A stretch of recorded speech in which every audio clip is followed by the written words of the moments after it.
皆さんこんにちは。ユーザーアドベンチャーズのゆうです。今日は結構ショッキングな動画になるかなって思います。というか、さっき僕がね、本当に残念な経験をしたことを皆さんにお話ししようかなって思います。で、皆さん知ってると思うんですけど、もともと東京に住んでいたんですけど、鎌倉に去年の7月末に引っ越してきました。で、ただ、一緒に住んでいたパートナーとお別れすることになって、で、いろいろな理由があって、東京の方に戻らなければいけなくなりました。なので今月の28日、もうあと2週間切ってますけど、引っ越しをすることになりました。で、今もこうやって引っ越し業者からね、電話が来ています。で、これはなんで電話が来てるのかっていうと、うちの引っ越し業者使いませんかっていう風な営業の電話がたくさん来ています。で、まさに今、この電話が来てるような引っ越し業者によって、僕は今日大変な思いをしました。引っ越しがもう2週間切ってるので、僕は引っ越し業者を選定しなければいけなかったんですよね。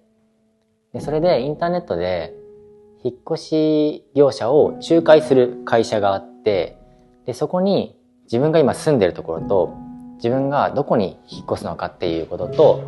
あとは引っ越す日付を書いて、提出するんですけど、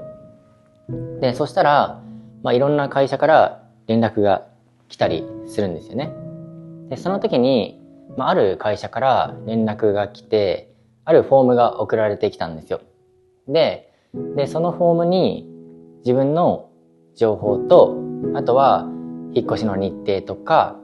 を入力して、あとは自分が運びたい荷物とかも書くと、ある程度の概算の見積もりとかも出せるので、そういう情報も入力していました。で、僕は今、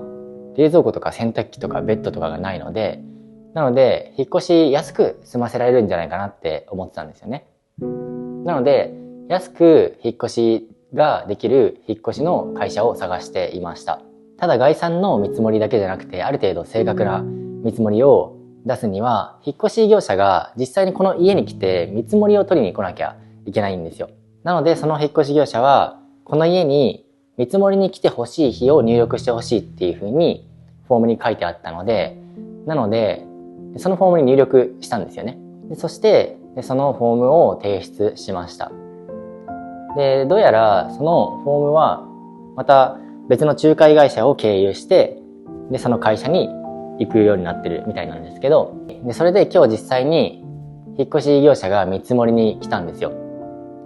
で、すごい安かったんです。本当に安くて、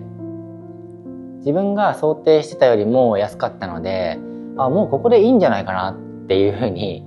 思って、さらにその引っ越し業者は、今ここで契約して、この場でお金を払ったら、さらに安くできるっていうふうに言ってくれたんですよ。だから僕は、もっと安くなるんだったら、その方がいいじゃんっていうふうに思って、もうその場で決めたんですよね。だから、その場でお金を払いました。決して安くはないけれど、でも引っ越しの相場よりは安かったので、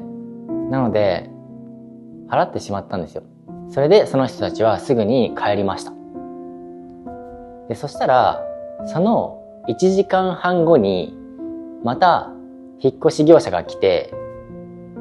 で、さっきの会社と同じ名前を名乗ったんですよ。なんで？何しに来たんですか？どうしたんですかっていうふうに言ったら、どうしたって、今日見積もりの予定日でしたよねっていうふうに言われて、って、さっきだって見積もり来てたじゃないですかって、もう契約してお金も払いましたよねっていうふうに言ったら、いや、そんなことしてないですっていうふうに言われて、でその時に、って、もう頭が真っ白になって、で、さっきの会社何だったのっていうふうに思って、で、それを今来てくれた人に話したら、それもしかしたら詐欺かもしれないですっていうふうに言われて、で、その人たちが言うには、仲介会社のサーバーを乗っ取ってる人たちがいて、そのサーバーを乗っ取った人たちが、その引っ越しの見積もりの日に合わせて、ちょっと早く行って素早く見積もり出して、それで素早く契約してお金だけ受け取って去るっていう風にするっていう詐欺だと思いますっていう風に言われて、でもそうかもしれないなってその時は思ったんですよ。いや僕も本当に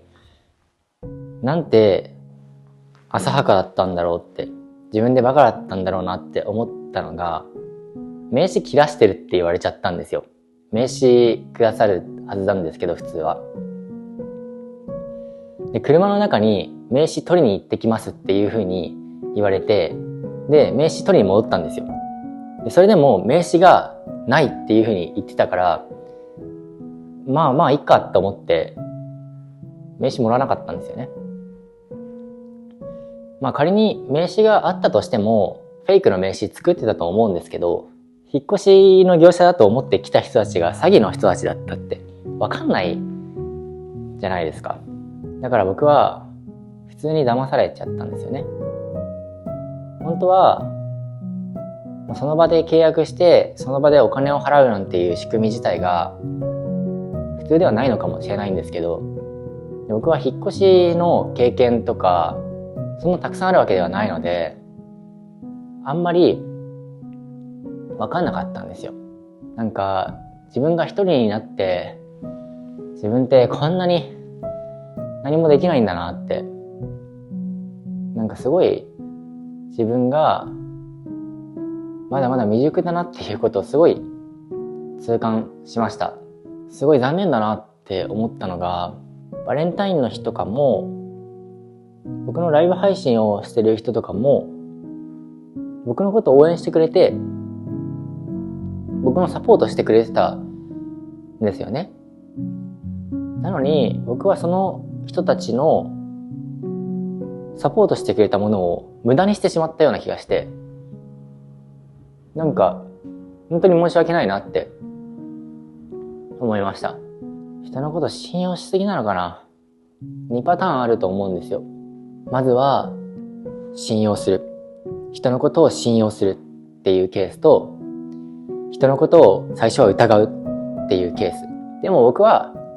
最初から人を疑うんじゃなくて、最初は初めて会った人でもまずは信用したいんですよね。その人のことを信じたいんですよ。でもそれは良くないのかな。なんかそういうふうに考えたくないのに、自分が警戒心がなくてこういうふうな詐欺に遭ってしまうんだったら、いろいろと考え直さなければいけないのかなって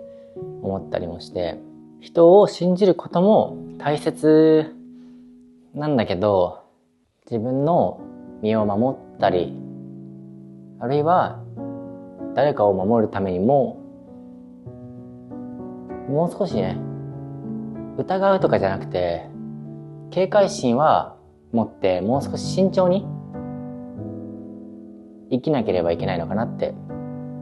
思いました。あんまりね、僕はこういうの言いたくないんですけど、日本って詐欺がすごい増えてるんですよ。経済的に不安定な状態になってるっていうのもあると思うんですけど、本当に日本には今詐欺が増えていて、高齢者とか結構ターゲットになってるんですよね。今回のケースは僕がターゲットになったんですけど、そして簡単に騙されてしまった。なんか僕は日本のいいことをね、皆さんにできれば紹介したいんですけど、どこの国もいい面だけじゃなくて悪い面ってあるじゃないですか。結果的に悪いことも紹介することになってしまったと思うんですけど、皆さんが日本に来た時にね、ぼったくりとか詐欺とかそういう経験をしてほしくないので、なので、僕がした経験とかを参考にして、どんなに素晴らしい国だったとしてもこういうことが起こるんだっていうことを皆さんにも知ってほしいなって思います。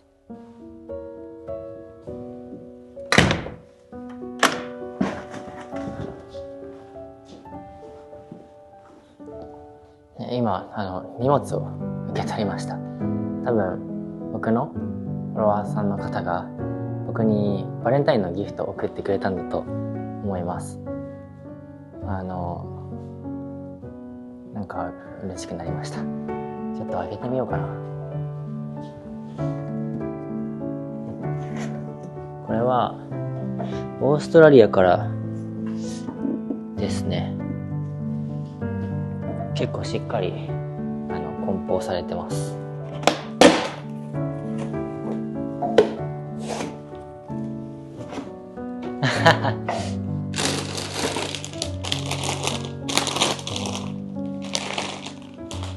スミスチップスかな。たくさんお菓子が入ってる。すごい。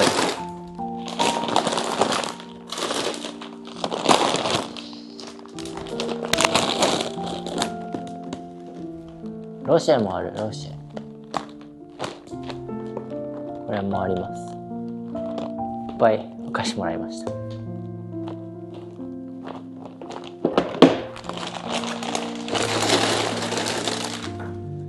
あとお手紙もあります。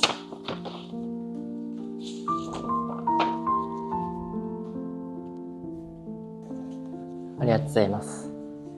本当に嬉しいです。特に今本当に精神的にダメージ受けてたので、本当に心が温まります。新しい家でも食べれるし、今この家でも一人で食べようと思います。なんかネガティブな動画になっちゃって本当に申し訳ないなって思うんですけど、本当にいつもありがとうございます。こうやって応援してくれている人がいるから、だから僕は辛いこととかあっても頑張れるんだと思います。今本当に嬉しかったです。いつも本当に僕のことを応援してくれてありがとうございます。どんなに大変なことが起こっても、たとえ自分が今回の件みたいに詐欺師に引っかかって失敗してしまったりしてもくじけずに頑張っていこうと思います。本当に去年の10月からすごい大変なことばかり起こってて、何かね、悪魔とかね、ゴーストにでも取り憑かれてるのかなとか思っちゃうぐらいなんですけど、でも負けないでね、頑張っていこうと思います。本当にいつも僕の動画を見てくれてありがとうございます。これからも応援してくれたら嬉しいです。では今回の動画は終わりたいと思います。ではまた。